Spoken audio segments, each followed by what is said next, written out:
May GoPro na nga pala tayo.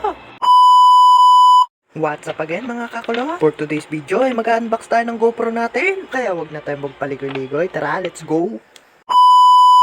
Kaya bago ang lahat, huwag niyo muna palang kalimutan mag-subscribe at huwag niyo na rin kalimutan pindutin ang bell button para updated ka sa mga susunod kong videos. Palibagong araw at palibagong vlog na naman tayo for today's video. Kaya wala muna pala tayong adventure. Unboxing muna pala tayo ng GoPro natin at excited na ako. Napabili nga pala po ako ng GoPro na yan dahil kailangan natin. Pag nga pala malakas ang dagat hindi na tayo makapag-content. Kaya tayo napabili na lang lintik na GoPro iyan. Pero okay lang yan, sulit naman natin binili. Kahit araw-araw malakas ay makakapag-video na tayo. Sa sobrang dami nga pala niyan ay pinagpapawisan na ako kung paano ikakabit. Pero okay lang yan, may manual naman. Kaya hindi na tayo mahihirapan. Kaya nga pala po ako napabili na yan ay napasubsob ang aking cellphone sa paraw. Kaya ako nahihirapan, nakala ko masisira na aking cellphone. Lutang nga pala sa tubig ang aking cellphone. Pati nahihirapan na ako at sobrang laki ng cellphone ko. At madali-dali na ito at maliit na. Kahit isubsob mo sa tubig. Lahat nga pala yan ay kasama dun sa may GoPro. Yan nga pala GoPro yan ay 4K action camera. Nabubulol pa eh.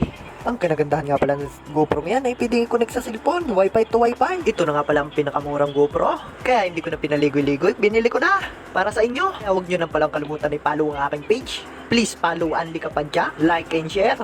Kaya anong pang hinihintay nyo? Pindutin nyo ng follow button. Simpleng-simple eh. Huwag nyo na rin naman kalimutan ang aking YouTube channel. Please subscribe to Perescare. Go to 400 subscriber na tayo sa Anli Kapadya. Gusto ko muna pala mag-shoutout taga Islang ito. Shoutout nga pala sa naka-screen na ito. Kaya pag gusto nyo magpa-shoutout, comment daw below para ma-shoutout ko kayo. Comment nyo rin kung saan naabot ang aking vlog. Ganyan nga pala kaganda natin nabili. Makakapag-isda na tayo ng maayos at makakapag-rides na rin tayo. Hintayin nyo lang ang mga susunod natin mga adventure. Sa isang araw nga pala, ito tingnan natin kung gaano kaganda ang quality ng camera na ito. Makakapag-vlog na tayo ng maayos. Ang kinagandahan pa dito ay may kasama pang pamunas.